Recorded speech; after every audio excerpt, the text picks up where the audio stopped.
ഒരിക്കലും മനോവ്യസനത്തോടെ ഹന്ന എന്ന് പറയുന്ന ഒരു സഹോദരി ആലയത്തിൽ ചെന്ന് പ്രാർത്ഥിച്ചു.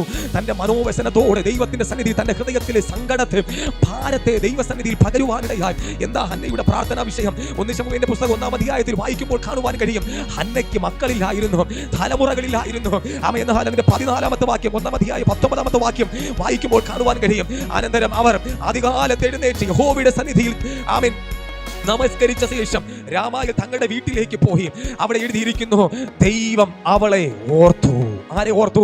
പ്രാർത്ഥിച്ച, ആലയത്തിൽ പോയി പ്രാർത്ഥിച്ച, ആലയത്തിൽ പോയി തന്റെ ജീവിതത്തിലെ സങ്കടം ഒരു വൈദ്യന്മാരെ കൊണ്ട് ചികിത്സിച്ചിട്ട് ഭേദം വരുത്താൻ പറ്റാത്തത്, ഈ ലോകത്തിലെ മനുഷ്യനെ കൊണ്ട് പരിഹരിപ്പാൻ പറ്റാത്തത്, ലോകക്കാരെ കൊണ്ടോ വീട്ടുകാരെ കൊണ്ടോ പരിഹരിപ്പാൻ പറ്റാത്ത ഏത് വിഷയത്തോടുള്ള ബന്ധത്തിലാണോ ഇന്ന് പകൽ ഇതിനകത്ത് ആയിരിക്കുന്നത്, ആ വിഷയത്തെ നീ ഒന്ന് ദൈവസന്നിധിയിൽ പകർന്നു കഴിഞ്ഞാൽ, ദൈവസന്നിധി ഒന്ന് അപേക്ഷിച്ചു കഴിഞ്ഞാൽ, ഒരുപക്ഷെ അടുത്തിരിക്കുന്നവർക്ക് പോലും നീ എന്താണ് പറയുന്നതെന്നോ പ്രാർത്ഥിക്കുന്നതെന്നോ തിരിച്ചറിയാൻ കഴിയത്തില്ല. ഹന്നയുടെ പ്രാർത്ഥനയും അങ്ങനെയായിരുന്നു.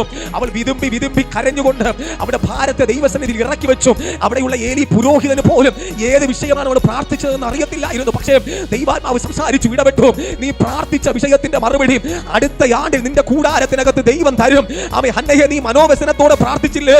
നീ കണ്ണുനീരോടെ പ്രാർത്ഥിച്ചില്ലേ? ഇന്ന് പകൽ നിനകത്ത് ആരൊക്കെയോ രാത്രിയുടെ യാമങ്ങൾ എഴുന്നേറ്റിരുന്ന് കണ്ണുനീരോടെ, കർത്താവേ, എന്റെ കുടുംബത്തിന്റെ സിറ്റുവേഷൻ ഇങ്ങനെയാണ്, എന്റെ കുടുംബത്തിന്റെ പശ്ചാത്തലം ഇങ്ങനെയാണ്, എന്റെ ഭവനത്തിന്റെ സാഹചര്യം ഇങ്ങനെയാണ്, എന്റെ ശാരീരിക സ്ഥിതി വീക്കാണ്, എന്റെ ശാരീരിക സ്ഥിതി ബലഹീനമാണ്, ശാരീരികമായി ഒത്തിരി ഭാരങ്ങൾ എനിക്കുണ്ട്, എന്റെ തലമുറയെ കുറിച്ച് ഓർത്ത് ഭാരപ്പെടുന്ന ഒത്തിരി പ്രയാസങ്ങളുണ്ട്, എന്റെ സാമ്പത്തിക മേഖലയെ കുറിച്ച് ഓർക്കുമ്പോൾ ഒരു വല്ലാത്ത ഭാരമാണ് എനിക്കുള്ളത്.